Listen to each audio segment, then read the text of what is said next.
Political master में आप सभी का स्वागत है। आज इस वीडियो में हम क्लास 10 के इतिहास का चैप्टर नंबर 2 जिसका नाम है भारत में राष्ट्रवाद के इंपॉर्टेंट टॉपिक कवर करने वाले हैं। सो प्लीज़ इस वीडियो को एंड तक ज़रूर देखिएगा। अगर अभी तक आपने इस चैप्टर को कवर नहीं किया है, क्लियर नहीं किया है, तो यह वीडियो आपके लिए रामबाण सिद्ध होने वाली है, क्योंकि इस वीडियो में इस चैप्टर से जो भी क्वेश्चन आने वाले एग्जाम में उन सभी क्वेश्चन पर फोकस करने वाले हैं, सभी क्वेश्चन को क्लियर करने वाले। तो एंड तक जरूर देखिएगा। वीडियो पसंद आए तो लाइक शेयर कमेंट करना बिल्कुल ना भूलिए, और चैनल पर नए हैं तो चैनल को सब्सक्राइब करना बिल्कुल भी मत भूलिएगा दोस्तों। तो चलिए इस वीडियो को शुरू करते हैं। तो सबसे पहले बात कर लेते हैं कि राष्ट्रवाद का क्या मतलब होता है। राष्ट्रवाद का मतलब होता है राष्ट्र के प्रति हम की भावना। जी हाँ, राष्ट्र के प्रति हम की भावना से। अब ये हम की भावना क्या होती है? जैसे we the people of India, यानी हम भारत के लोग, चाहे हम किसी भी राज्य में रहते हो, चाहे हम किसी भी क्षेत्र में रहते हो, चाहे हम किसी भी प्रकार की भाषा बोलते हैं, चाहे हमारा कोई भी पहनावा हो, चाहे हमारा खान पीन कोई भी हो, हम सब क्या है? भारतीय हैं। हमारा मोटिव क्या है? भारत के विकास से है, और इसको लेकर हम अपने देश के प्रति अपनत्व का भाव रखते हैं। इसी को कहा जाता है राष्ट्रवाद, यानी राष्ट्र के प्रति प्रेम भावना रखना। भारत में अगर हम बात करें राष्ट्रवाद की जो प्रक्रिया है वो कब जोर पकड़ने लग जाती है? जब भारत में महात्मा गांधी का आगमन होता है। तो यही से क्वेश्चन पूछा जा सकता है कि भारत में महात्मा गांधी कब आते हैं। तो दोस्तों, भारत में महात्मा गांधी के आगमन से पहले आपको पता होना चाहिए कि महात्मा गांधी दक्षिण अफ्रीका कब जाते हैं। तो महात्मा गांधी जो दक्षिण अफ्रीका जाते हैं वो जाते हैं 1893 में। कब जाते हैं? 1893 में। 1893 में जो है महात्मा गांधी दक्षिण अफ्रीका जाते हैं, ठीक है। और उसके बाद दक्षिण अफ्रीका से महात्मा गांधी 9 जनवरी, ठीक है, 9 जनवरी 1915 को महात्मा गांधी दक्षिण अफ्रीका से भारत आते हैं। और जब महात्मा गांधी दक्षिण अफ्रीका से भारत आते हैं, और यही वो समय है जब पूरे भारत में राष्ट्रवाद की जो गति है वो पूरी तरीके से जोर पकड़ने लग जाती है। यानी भारत में राष्ट्रवाद की जो अलग जलाते हैं, जो लौ जलाते हैं, वो होते हैं महात्मा गांधी। अब ये इस 9 जनवरी को, ठीक है, किस रूप में मनाया जाता है? तो महात्मा गांधी का आगमन जब 9 जनवरी को भारत में होता है, इसी दिन भारत में महात्मा गांधी प्रवेश करते हैं अफ्रीका जाने के बाद। तो इसी दिन को हर साल भारत में एक दिवस के रूप में मनाया जाता है। उसका नाम है प्रवासी दिवस, ठीक है। तो प्रवासी दिवस के रूप में इस दिन को पूरे भारत में जोर शोर से मनाया जाता है, ठीक है। तो यहाँ से आपका चैप्टर की शुरुआत होती है।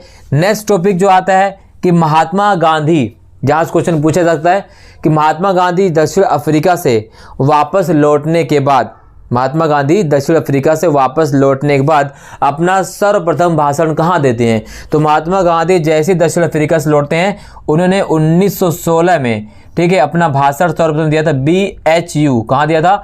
BHU में, जिसका नाम है बनारस हिंदू विश्वविद्यालय में वो अपना व्याख्यान देते हैं। दक्षिण अफ्रीका से लौटने के तुरंत बाद ये महात्मा गांधी का भारत में पहला जो है अभिभाषण होता है, पहला भाषण होता है दक्षिण। जब उसके बाद अगर हम बात करें, अब ये जब महात्मा गांधी इस भाषण को अंजाम देते हैं, जब भाषण देते हैं, तो वहाँ पर जो उपस्थित लोग थे, तो महात्मा गांधी का कहना था कि यहाँ पर जो उपस्थित लोगों की भीड़ है वे केवल भद्रजनों की है, अमीरों की है, जमींदारों की है। असली भारत यहाँ पर मौजूद नहीं है। असली भारत अपने घरों में बैठा है, क्योंकि उनके पास यहाँ तक आने के लिए सुविधाएं नहीं है। इससे महात्मा गांधी काफ़ी निराश हो जाते हैं और वो आंदोलन करने की सोचने लग जाते हैं। और यहीं पर ही महात्मा गांधी के जो गुरु थे, जी हाँ, महात्मा गांधी गुरु थे, वो थे गोपाल कृष्ण गोखले। तो गोपाल कृष्ण गोखले, ठीक है, यहाँ से क्वेश्चन पूछा जाता है गोपाल कृष्ण, ठीक है, गोपाल कृष्ण गोखले, ठीक है। तो गोपाल कृष्ण गोखले महात्मा गांधी के जो होते हैं राजनीतिक गुरु होते हैं। और इन्होंने कहा कि जब आप भारत से गए थे तो भारत की स्थिति कुछ और थी, और जब आप भारत में आए तो स्थिति कुछ और है। भारत में आपको आंदोलन करने से पहले आपको भारत को जानना होगा, और इसके लिए गोपाल कृष्ण गोखले ने महात्मा गांधी से कहा कि आपको पूरे भारत का 1 वर्ष भ्रमण करना है। और महात्मा गांधी गोपाल कृष्ण गोखले ने अपने राजनीतिक गुरु की बात मानते हुए पूरे 1 साल तक भारत का भ्रमण करते हैं, उनकी उसको देखते हैं, आम जनमानस तक पहुँचते हैं, उनकी परेशानी सुनते हैं और समझते हैं। उसके बाद जो है वो निर्णय लेते हैं आंदोलन करने का। इसी बीच 1916-17 में, ठीक है, जब कांग्रेस का अधिवेशन होता है, उसी अधिवेशन में ही बिहार से कुछ लोग आते हैं और वो महात्मा गांधी का ध्यान जो है चंपारण में हो रही, ठीक है, 3 कठिया पद्धति को ध्यान आकर्षित करते हैं। तो महात्मा गांधी अगले ही साल 1917 में चंपारण के लिए रवाना हो जाते हैं। यानी महात्मा गांधी का भारत में आने के बाद जो पहला सत्याग्रह था वो उसका नाम था चंपारण सत्याग्रह। अब ये चंपारण कहाँ पड़ता है? चंपारण पड़ता है आपका बिहार, ठीक है, पटना के पास पड़ता है, ठीक है। यहाँ से क्वेश्चन मैप में भी पूछा जा सकता है। तो महात्मा गांधी के भारत में आने के बाद पहला जो सत्याग्रह था उसका नाम क्या था? चंपारण सत्याग्रह। अब इस सत्याग्रह में क्या आवाज़ उठाई गई थी? यहाँ पर चंपारण सत्याग्रह इसलिए हुआ क्योंकि जो किसान थे वो ब्रिटिश सरकार के 3 कठिया कानून पद्धति से बिल्कुल नाखुश थे।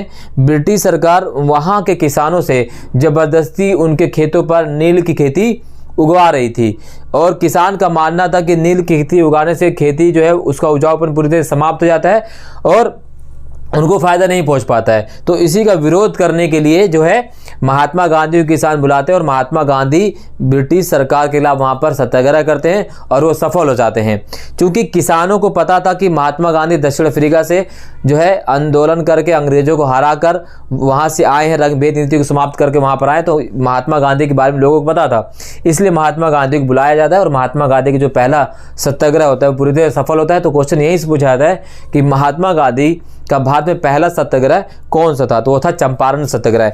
इसी के बीच बैक टू बैक 1918 में 2 और सत्याग्रह होते हैं महात्मा गांधी के वो होते हैं ब्रिटिश सरकार के खिलाफ, खेड़ा सत्याग्रह और अहमदाबाद मिल जो मजदूर मालिक थे मिल के, उनके खिलाफ, ठीक है।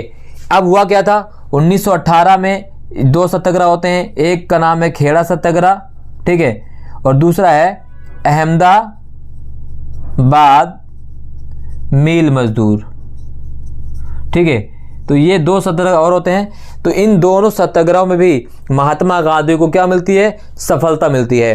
खेड़ा सत्याग्रह की अगर हम बात करें तो खेड़ा सत्याग्रह इसलिए किया जाता है क्योंकि उस वर्ष गुजरात में अकाल पड़ा था, ठीक है। अकाल पड़ने की वजह से सूखा पड़ गया था, किसी प्रकार की फसल नहीं हो पाई थी, लेकिन ब्रिटिश सरकार ज़बरदस्ती किसानों से कर उगवा रही थी, जबकि किसानों का कहना था कि हमारे पास फसल का उत्पादन इतना है ही नहीं कि हम कर दे सकें। और इसी को लेकर महात्मा गांधी ने ब्रिटिश सरकार के खिलाफ एक और सत्याग्रह किया और उस सत्याग्रह में भी महात्मा गांधी को जो है जीत मिलती है। अहमदाबाद मिल मजदूर जो मुद्दा क्या था? यहाँ पर ज़बरदस्ती जो है पूरी तरीके से यहाँ पर प्लेग महामारी के चलते जो है ना, यहाँ पर किसानों को मुआवजा देना था। अब मुआवजा जो मजदूर थे उनको देना था और मुआवजा देने से सरकार जो है वो मना कर रही थी। तो इसके विरुद्ध भी महात्मा गांधी ने आंदोलन किया और वो आंदोलन भी सफल रहा। तो प्रश्न पूछा जाता है कि महात्मा गांधी का भारत में आगमन के बाद 3 प्रमुख सत्याग्रह कौन कौन से हैं? तो पहला है चंपारण 1917, दूसरा है आपका खेड़ा सत्याग्रह और तीसरा है अहमदाबाद मिल मजदूर, ठीक है। तो ये तीनों जो सत्याग्रह हैं महात्मा गांधी के, तीनों सत्याग्रह अफ्रीका से आने बाद back to back Mahatma Gandhi के होते भारत में अंग्रेजों के अलावा तीनों सत्याग्रह महात्मा गांधी जी सफल रहते हैं। क्लियर? यहाँ तक आपको क्लियर हो गया तो लाइक तो बनता ही है। चलिए अब जो जहाँ से अगला जिस टॉपिक से क्वेश्चन पूछा जाता है उस टॉपिक पर हम चलते हैं। नेक्स्ट टॉपिक जहाँ से आपसे क्वेश्चन पूछे जा सकते हैं वो है असहयोग आंदोलन के कारण, ठीक है। असहयोग आंदोलन का क्या कारण रहा? असहयोग आंदोलन के कारण से क्वेश्चन पूछे जा सकते हैं, ठीक है। अब इसके कारण कई रहे। सबसे पहला असहयोग आंदोलन का कारण था प्रथम विश्व युद्ध। क्या था? प्रथम विश्व युद्ध। अब ये प्रथम विश्व युद्ध कब होता है? 1914 से 1918। अब प्रथम विश्व युद्ध का प्रमुख कारण क्यों माना जाता है? इसे प्रमुख कारण इसलिए मानते हैं क्योंकि प्रथम विश्व युद्ध में अंग्रेज़ों का साथ भारतीयों ने दिया था और महात्मा गांधी का मानना था कि अंग्रेज जो है युद्ध समाप्त होने के बाद भारत को आज़ाद कर देंगे, उन्हें स्वतंत्रता प्रदान कर देंगे, उन्हें स्वराज दे देंगे। बट ऐसा नहीं होता है। भारतीयों ने बढ़ चढ़कर इसमें अंग्रेज़ों का साथ दिया, लेकिन जब युद्ध समाप्त हो जाता है तो अंग्रेज़ों ने अपना किया गया वादा पूरा नहीं किया। अब इस युद्ध में क्या क्या होता है? युद्ध लड़ने के लिए अंग्रेज़ों द्वारा बहुत ज़्यादा जो है पैसे लिए गए, ठीक, क्योंकि युद्ध तो खाली लड़ा जाता नहीं है। युद्ध लड़ने के लिए हथियारों की आवश्यकता होती है और हथियार पैसे से खरीदे जाते हैं। और जब ब्रिटिश सरकार द्वारा अन्य देशों से कर्ज लिए गए और उस कर्ज की सारी भरपाई भारतीयों पर डाल दिया गया, ठीक है। इसी बीच दूसरा कारण क्या होता है, 1919 के आसपास पूरे 1918-1900 आसपास पूरे गुजरात में अकाल और प्लेग महामारी जैसे तमाम प्रकार की बीमारियां फैल जाती हैं, जिसकी ओर ब्रिटिश सरकार ने पूरी तरह ध्यान दिया नहीं, बिल्कुल निगलेक्ट कर दिया। लोग मरते रहे, लाखों संख्या में लोग मारे गए, जिसकी तरफ ब्रिटिश सरकार ध्यान बिल्कुल जाता ही नहीं है। इससे भी लोग ब्रिटिश सरकार से गुस्सा हो गए थे, उनसे नाराज चल रहे थे। इसी बीच 1919 में एक और कानून पारित कर दिया गया था, जिसका नाम था रॉलेट एक्ट। और इसी रॉलेट एक्ट के माध्यम से जो है भारतीयों को जबरदस्ती बिना किसी गुनाह, बिना किसी कानून के, बिना किसी वकालत के बंद कर दिया जाता था। इसे काला कानून कहा जाता था।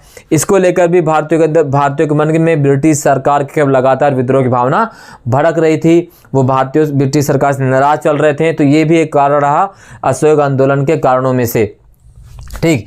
इसके साथ साथ अगर हम बात करें, ब्रिटिश सरकार ने भारतीयों से दावा किया था कि भाई हम आपके कर को समाप्त कर देंगे। कर समाप्त करने की बजाय कर को और बढ़ा दिया गया। इसके साथ साथ जबरदस्ती किसानों को सेना में भर्ती किया गया, जिससे किसान भी ब्रिटिश सरकार से नाराज चल रहे थे। तो ये कुछ कारण थे असहयोग आंदोलन होने के कारण। तो ये एक प्रमुख कारण रहे, किसके कारण, असहयोग आंदोलन के। अब असहयोग आंदोलन कब होता है, असहयोग आंदोलन होता है 1920, ठीक है। असहयोग आंदोलन की शुरुआत होती है 1920। और इस आंदोलन से पहले एक आंदोलन और होता है जिसका नाम होता है खिलाफत आंदोलन। यहाँ से भी क्वेश्चन पूछे जाते हैं। खिलाफत आंदोलन की अगर हम बात करें, खिलाफत आंदोलन, अब ये जो खिलाफत आंदोलन है ये होता है 1919 में। शुरुआत किया जाता है दो मुस्लिम बंधुओं के माध्यम से। वो होते हैं मौलाना शौकत अली और मौलाना मोहम्मद अली। ये दो बंधु थे, दो भाई थे। इन्हीं दोनों भाइयों ने इस आंदोलन की शुरुआत की। इसे कहा जाता है खिलाफत आंदोलन। अब खिलाफत आंदोलन है क्या, प्रथम विश्व युद्ध में मुस्लिमों द्वारा ब्रिटिश सरकार की सहायता की गई। इस वजह से की गई कि ब्रिटिश सरकार ने इनसे वादा किया था कि अगर आप फर्स्ट वर्ल्ड वार में हमारा सहयोग करेंगे तो हम आपके खलीफा के पद को वापस लौटा देंगे। खलीफा का पद क्या था, खलीफा जो था वो उस समय में तुर्की का जो सम्राट होता था वो पूरे इस्लाम जगत का नेता माना जाता था और उसी के पद को खलीफा कहा जाता था। ब्रिटिश सरकार ने खलीफा के पद को समाप्त कर दिया और इसी खलीफा के पद को दोबारा प्राप्त करने के लिए ब्रिटिश सरकार ने भारतीय मुसलमानों से ये मांग की कि आप हमें वर्ल्ड वार में मदद करें और अगर आप हमारी मदद करेंगे तो हम अब जो खलीफा का पद हमने समाप्त कर दिया है उस पद को हम क्या कर देंगे, वापस लौटा देंगे। लेकिन वर्ल्ड वार समाप्त हो जाता है, फर्स्ट वर्ल्ड वार, खलीफा के पद को जो है वापस नहीं लौटाया गया। इसी वादा खिलाफी के खिलाफ भारत में ब्रिटिश सरकार के खिलाफ 1919 में खिलाफत आंदोलन की शुरुआत की गई, जिसको शुरुआत करने वाले दो सगे भाई थे, वो थे मौलाना शौकत अली और मौलाना मोहम्मद अली। क्लियर, ठीक है। अब चलते हैं 1920 में होने वाले असहयोग आंदोलन। तो हमने कहा कि महात्मा गांधी ने असहयोग आंदोलन चलाया। अब असहयोग आंदोलन के कारण मैंने आपको बता दी कि असहयोग आंदोलन के कारण क्या थे।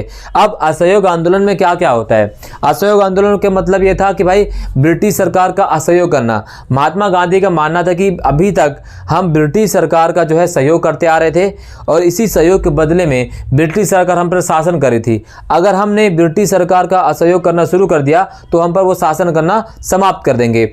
और इसी के लिए जो भारत में चाहे वो मध्यम वर्ग हो, चाहे गरीब वर्ग हो, चाहे बागान में मजदूर में काम करने वाले लोग हो, चाहे किसान हो, सभी लोगों ने ब्रिटिश सरकार का असहयोग आंदोलन अपने अपने तरीके से करना शुरू कर दिया। अब वो क्या तरीका क्या था, जैसे अगर हम मध्यम वर्ग की बात करें तो मध्यम वर्ग ने इस असहयोग आंदोलन में अपना पार्टिसिपेट करने के लिए क्या कर दिया, छात्रों ने स्कूल त्याग दिया, जो ब्रिटिश सरकार द्वारा स्कूल बनाए गए थे। वकीलों ने वकालत छोड़ दी, ठीक है। किसानों ने जमींदारों की खेतों पर काम करना बंद कर दिया, ठीक है। महिलाओं द्वारा शराब की दुकानों पर पिकेटिंग की गई। पिकेटिंग एक नया शब्द है, मैं आपको बताता हूँ क्या होता है पिकेटिंग। तो पिकेटिंग इस तरह समझ सकते हैं आप, पिकेटिंग, ठीक है। पिकेटिंग क्या होता है? पिकेटिंग का मतलब होता है कि ये आंदोलन करने का एक तरीका होता है। इसमें जहां प्रदर्शन करना होता है, वहां जिस दुकान पर प्रदर्शन करना उसका रास्ता बीच में रोक लिया जाता है। तो भारतीय महिलाओं द्वारा शराब की दुकानों या और तमाम प्रकार की दुकानों के बीच में रास्ता रोक लिया जाता था, जिससे कोई वहां तक पहुंच नहीं पाए। इसे कहा जाता है पिकेटिंग। ठीक है, तो पिकेटिंग की गई। इसके अलावा अगर हम बात करें, विदेशी वस्त्रों को पहनने से बंद कर दिया गया, स्वदेशी का प्रचार प्रसार किया गया। विदेशी फैक्ट्रियों से बनकर आने वाली चीनी का जो है उसका बहिष्कार किया गया, स्वदेशी का इस्तेमाल किया गया। जो लोग चीनी बनाएगा उसका इस्तेमाल किया, तमाम प्रकार से इसका असहयोग किया गया। अगर बागानों की बात करें तो बागानों में किसानों ने काम करना बंद कर दिया। ठीक है, इसके साथ साथ जो मजदूर वर्ग थे उनका मानना था कि अब हमारे पास स्वराज आ चुका है। तो तमाम प्रकार के तरीके से लोगों ने इसका क्या करना शुरू कर दिया? असहयोग करना शुरू कर दिया। तो असहयोग आंदोलन में इस प्रकार के कार्यक्रम को अपनाया गया था महात्मा गांधी के द्वारा। असहयोग आंदोलन जोर शोर से चल रहा था। अचानक से 1922 में 1922, जी हाँ 1922 का समय होता है। अब ये समय होता है पूरे जो असहयोग आंदोलन है वो अपने पूरे जोर शोर पे होता है, अपने लबोलबाब पर होता है। इसी बीच अचानक से उत्तर प्रदेश में घटना घटित हो जाती है, और वो घटना क्या होती है? चौरा चौरी कांड। ठीक है, उत्तर प्रदेश में गोरखपुर एक जिला है। ठीक है, गोरखपुर एक जिला है। उसी गोरखपुर जिले में एक स्थान है चौरा चौरी, और चौरा चौरी में गुस्साई भीड़ ने वहाँ पर एक पुलिस चौकी थी, उस पुलिस चौकी को आग के हवाले कर दिया। 22 से 24 पुलिसकर्मी जो है मर जाते हैं। और इस घटना के बाद महात्मा गांधी स्तब्ध रह जाते हैं, क्योंकि महात्मा गांधी का मानना था कि असहयोग आंदोलन में किसी प्रकार की हिंसा नहीं होनी चाहिए। ठीक है, अहिंसात्मक आंदोलन होना चाहिए। और इसी के चलते महात्मा गांधी ने असहयोग आंदोलन को स्थगित कर दिया, वहीं पर समाप्त कर दिया। तो क्वेश्चन पूछा जाता है कि वो क्या कारण थे जिसके चलते महात्मा गांधी ने असहयोग आंदोलन को स्थगित कर दिया? तो वो था 1922 में घटित होने वाला घटना कांड, जिसे हम कहते हैं चौरा चौरी हत्याकांड। 22 जनवरी को ये घटना घटित हुई थी 1922 में। इसके बाद थोड़ा सा और बात कर लेते हैं। तो यहाँ पर आंदोलन को समाप्त कर दिया था। हालांकि आलोचना इसकी काफ़ी ज़्यादा होती है, जैसे मोतीलाल नेहरू इसकी आलोचना करते हैं। ठीक है, क्योंकि भाई उत्तर में जो मतलब उनका कहना था कि भाई जो घटना कन्याकुमारी में घटित हुई है उसका खामियाजा जो है कश्मीर के लोगों को क्यों भुगतना पड़े। तो इस तरह से इसकी आलोचना भी होती है कि क्यों वापस लिया गया, अभी आंदोलन अपने पूरे जोर शोर पे था, और इस तरह से हम ब्रिटिश सरकार को समाप्त कर सकते थे, और आपने आंदोलन को स्थगित करके लोगों के जोश को पूरा तरह से क्या कहते हैं, ठंडा कर दिया। तो यहाँ से इस तरह से क्वेश्चन पूछे जा सकते हैं पेपर में। क्लियर? चलिए अब नेक्स्ट टॉपिक की बात करते हैं। वो टॉपिक है रॉलेट एक्ट। ठीक है, रॉलेट एक्ट से भी क्वेश्चन लगातार पूछता है, तो ये भी आपको पता होना चाहिए।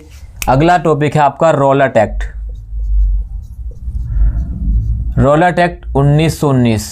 ठीक है, ब्रिटिश सरकार द्वारा एक कानून पारित किया गया था। उस कानून का नाम था रॉलेट एक्ट, या इसे आप काला कानून के नाम से भी जानते हैं।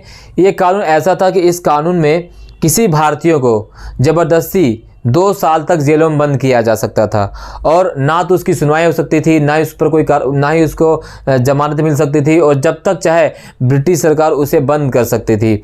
और इस कानून का इस्तेमाल ब्रिटिश सरकार ने जो भारतीय स्वतंत्रता सेनानी थे उनको, उनके विद्रोह को, उनके आंदोलन को समाप्त करने की कोशिश की थी इस कानून के माध्यम से, जिसका विरोध किया गया। और इसी का विरोध करने के लिए महात्मा गांधी द्वारा 6 अप्रैल 1919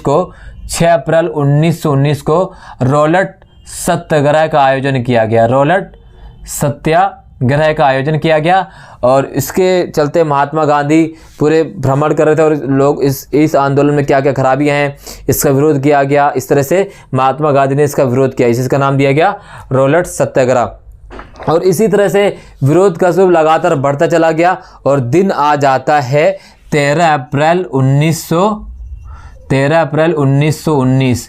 ठीक है, इसी दिन पंजाब में अगर हम बात करें, पंजाब में अमृतसर, ठीक है, अमृतसर में एक बाग है जलियांवाला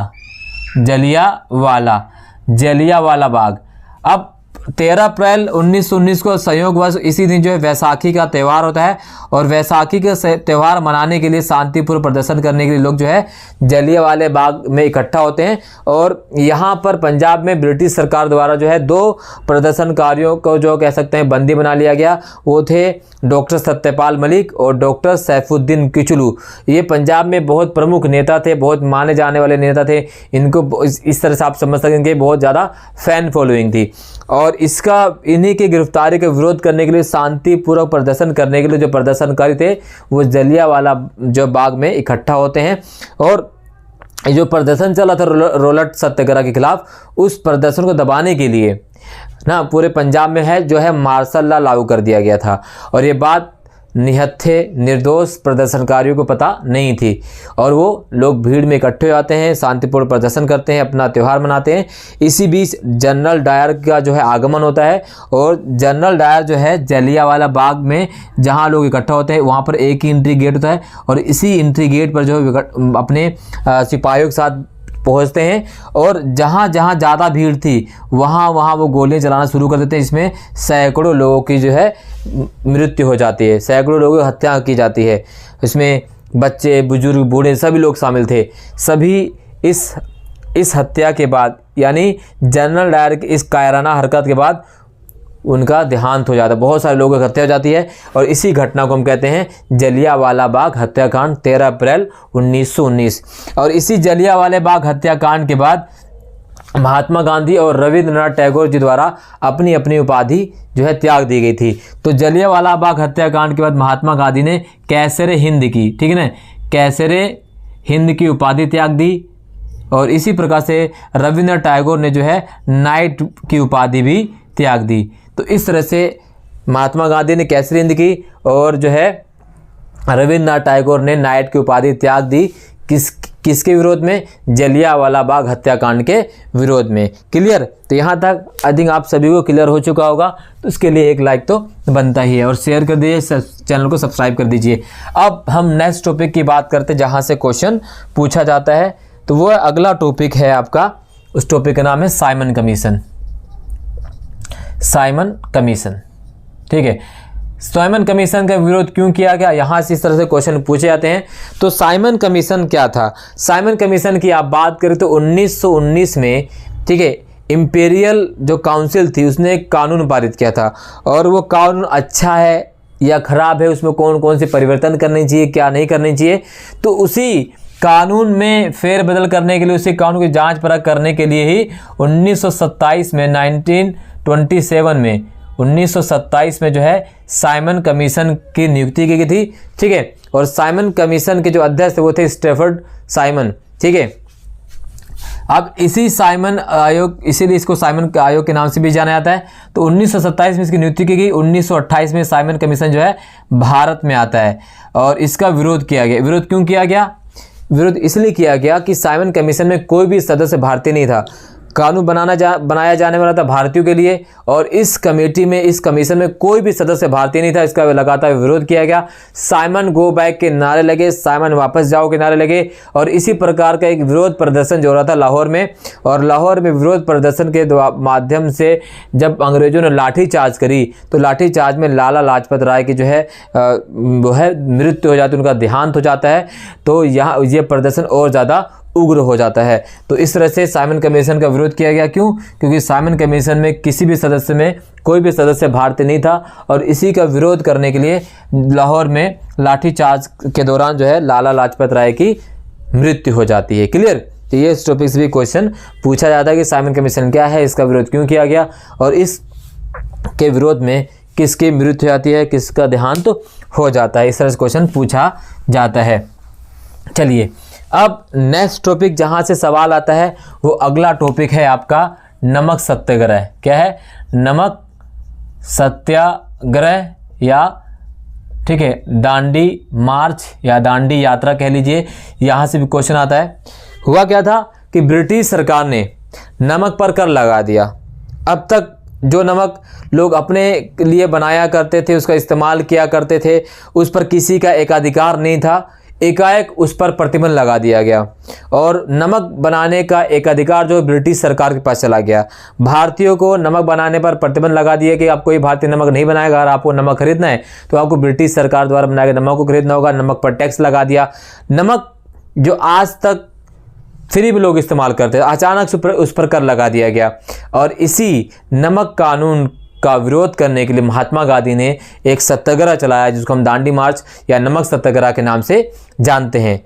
अब महात्मा गांधी ने नमक सत्याग्रह को एक आंदोलन के रूप क्यों लिया और ये उनके लिए एक बहुत बड़ा आंदोलन क्यों रहा? क्योंकि नमक जो है ना एक हर घर में इस्तेमाल होने वाली चीज़ है।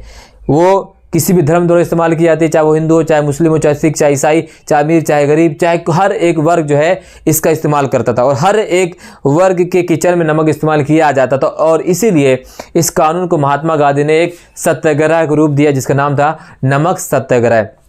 और इसी नमक सत्याग्रह का विरोध करने के लिए महात्मा गांधी जो है 12 मार्च, ठीक है, 12 मार्च 1930 को अपने आश्रम यानी साबरमती आश्रम से जो है निकलते हैं अपने 78 अनुयायियों के साथ। साबरमती आश्रम से महात्मा गांधी जो है अपने 78 अनुयायियों के साथ निकलते हैं और 24 मील की यात्रा करते हैं, 24 मील की यात्रा करते हैं। और 6 अप्रैल 1930 को दांडी गुजरात में एक जगह वहाँ पहुँचते हैं और दांडी पहुँचकर वो एक समुद्र तट पर पहुँचते हैं और वहाँ पर केतली में समुद्र का पानी लेते हैं, उसे उबालते हैं और नमक कानून की अवहेलना करते हैं। और नमक कानून की अवहेलना करने के तुरंत बाद महात्मा गांधी को गिरफ्तार कर लिया जाता है। नमक सत्याग्रह दांडी यात्रा अपने आप में बहुत ही महत्वपूर्ण थी। एक ऐसी यात्रा जिस यात्रा ने महात्मा गांधी को पूरे विश्व में पहचान दिलाई, क्योंकि इस यात्रा पूरे विश्व की मीडिया कवर कर रही थी, ठीक है। तो इस तरह से महात्मा गांधी घर घर तक वैश्विक रूप से जाने पहचाने गए।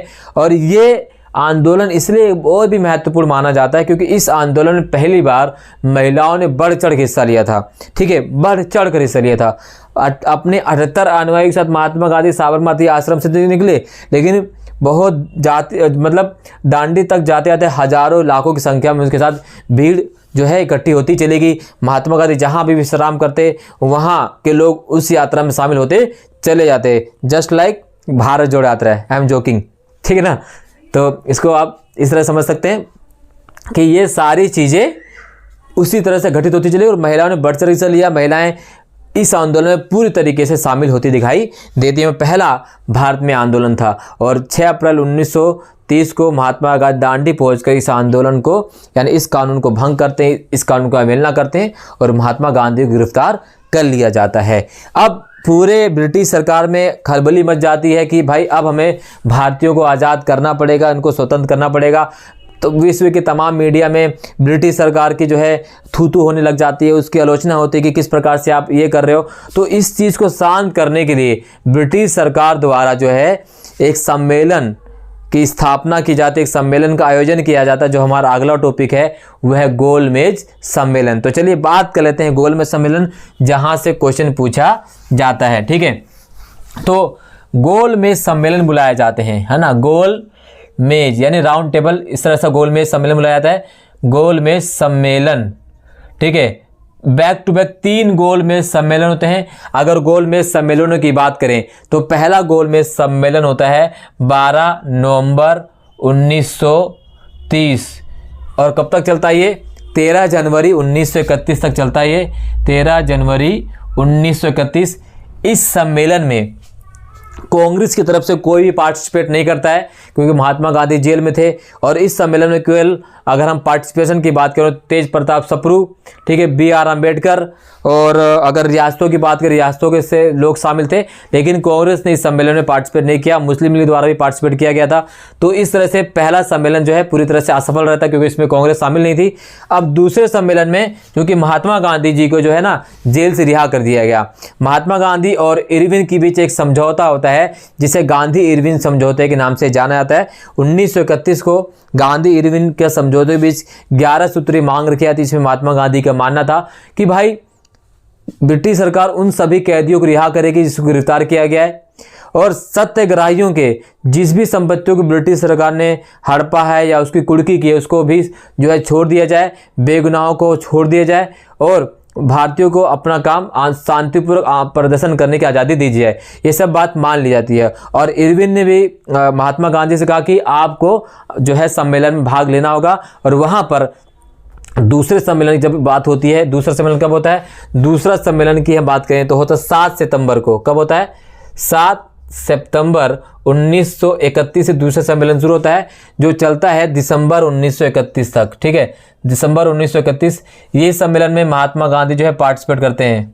ठीक है, महात्मा गांधी इस सम्मेलन में भाग लेते हैं। एकलौता सम्मेलन होता है जिस सम्मेलन में कांग्रेस की तरफ से महात्मा गांधी भाग लेते हैं। हालांकि ये आंदोलन भी, ये सम्मेलन भी पूरी तरह से असफल रहता है। महात्मा गांधी अब असफल क्यों रहता है? महात्मा गांधी का मानना था कि जो है कांग्रेस पूरे भारत का प्रतिनिधित्व करती है, लेकिन अंबेडकर, मुस्लिम लीग और अन्य प्रकार के जो क्षेत्रीय रियासतें थी, उनका मानना है कि कांग्रेस हमारा प्रतिनिधित्व नहीं करती है। अंबेडकर जी का कहना था कि कांग्रेस केवल सवर्णों का प्रतिनिधित्व करती है, गरीबों का या दलितों का प्रतिनिधित्व नहीं करती है। मुस्लिम लीग का मानना था कि भाई कांग्रेस जो है केवल हिंदुओं का प्रतिनिधित्व करती है। तो इस वजह से भी ये आंदोलन, सम्मेलन असफल रहता है। आंदोलन असफल होने के बाद जब महात्मा गांधी भारत में आते हैं तो उनसे पूछा जाता है कि भाई आप आंदोलन से क्या लेकर आए? तो उन्होंने कहा कि भाई, महात्मा गांधी ने कहा कि मैं आंदोलन से भले ही कुछ ना लेकर आया हूँ, लेकिन मैंने भारत की तिरंगे झुकने नहीं दिया। और जो बातें रखी गई थी इस आंदोलन में, वो उस बातों को महात्मा गांधी ने आउटडेटेड चेक करा दिया, यानी ऐसा चेक जिसकी तिथि निकल चुकी हो और अब वो कैश नहीं हो सकता है, इस तरह से। तो दूसरा सम्मेलन भी पूरी तरह से असफल रहता है। और तीसरा सम्मेलन जो होता है वो होता है आपका 17 नवंबर से लेकर 1932 तक, यानी 17, ठीक है, दिसंबर से लेकर 17 दिसंबर 1931 से लेकर 1932 तक जो है 24 दिसंबर तक सम्मेलन चलता है। तो इस तरह से ये भी सम्मेलन जो है पूरी तरह से असफल रहता है। तीनों सम्मेलन जो गोलमेज सम्मेलन होते हैं असफल रहते हैं। इस सम्मेलन में महात्मा गांधी जो पार्टिसिपेट करने जाते हैं वो राजपूताना जहाज से पार्टिसिपेट करने जाते हैं, और ये 3 गोलमेज सम्मेलन पूरी तरह से असफल रहते हैं। अब एक टॉपिक और है आपका जहाँ से सवाल पूछे जाते हैं, वो टॉपिक है सविनय अवज्ञा आंदोलन। ठीक है, सविनय अवज्ञा आंदोलन, यहाँ से भी क्वेश्चन पूछा जाता है। सविनय अवज्ञा आंदोलन की अगर हम बात करें तो इसकी शुरुआत होती है 1931, ठीक है, 1930 1931, ठीक है। और इसमें भारतीय मध्यम वर्ग, किसान वर्ग ने बढ़ चढ़ भाग लिया, और इस तरह से आंदोलन लगातार आगे बढ़ता चला। लेकिन हालांकि सविनय अवज्ञा आंदोलन भी पूरी तरह से असफल, मतलब इतना ज़्यादा सफल नहीं रहता जितना सफल होना चाहिए था, क्योंकि महात्मा गांधी को गिरफ्तार कर लिया जाता है, और गिरफ्तार करके महात्मा गांधी को यरवदा जेल में डाल दिया जाता है। ठीक है, इसके बाद जहाँ से क्वेश्चन पूछा जाता है वो आपका है 1932 का पूना पैक्ट। ये पूना पैक्ट किसके किसके बीच होता है? पूना पैक्ट होता है महात्मा गांधी, ठीक है, और अंबेडकर जी के बीच। ठीक है, अब ये समझौता होता है। अंबेडकर जी का मानना था कि भाई जो दलित वर्ग हैं, जो शोषित वर्ग हैं, उनके लिए अलग आरक्षण की मांग वो लगातार कर रहे थे, और महात्मा गांधी का मानना था कि इन्हें अलग से आरक्षण दे दिया जाएगा तो ये कभी भी जो सामूहिक रूप से हिंदुओं में शामिल नहीं हो पाएंगे, वो हमेशा अलग थलग रहेंगे।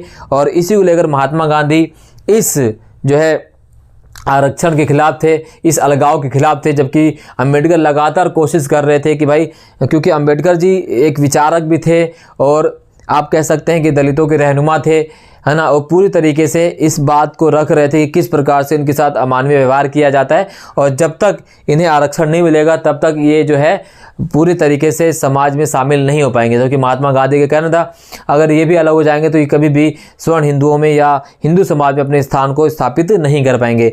इस बहुत समझाने बुझाने के बाद महात्मा गांधी जो है अपनी बात मांग वापस लेते हैं, और इसी बीच 1932 में इन दोनों के बीच समझौता होता है और महात्मा गांधी अपना अनशन भी तोड़ लेते हैं। तो इस तरह से क्वेश्चन पूछा था कि दलित वर्ग एसोसिएशन की स्थापना कब हुई? तो दलित वर्ग एसोसिएशन की स्थापना होती है 1930 में। संस्थापक कौन थे? डॉक्टर भीमराव अंबेडकर। तो ये चीज़ें आगे बढ़ने लग जाती हैं। अगला टॉपिक जहाँ से क्वेश्चन पूछा जाता है वो होता है वो टॉपिक है आपका कि महात्मा गांधी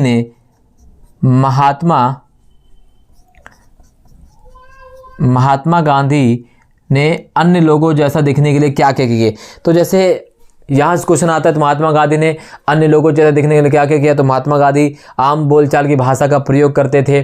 दूसरी तरफ महात्मा गांधी ने सूट बूट वाली पॉलिसी को समाप्त कर कर वो धोती कुर्ती में आ गए, आम लोग की तरह दिखते थे, आम लोग की तरह दिखने का प्रसार किया। तो ये महात्मा गांधी का लोगों से मिलने का तरीका, जिससे लोग महात्मा गांधी और अपने में अपनत्व का भाव महसूस करते थे।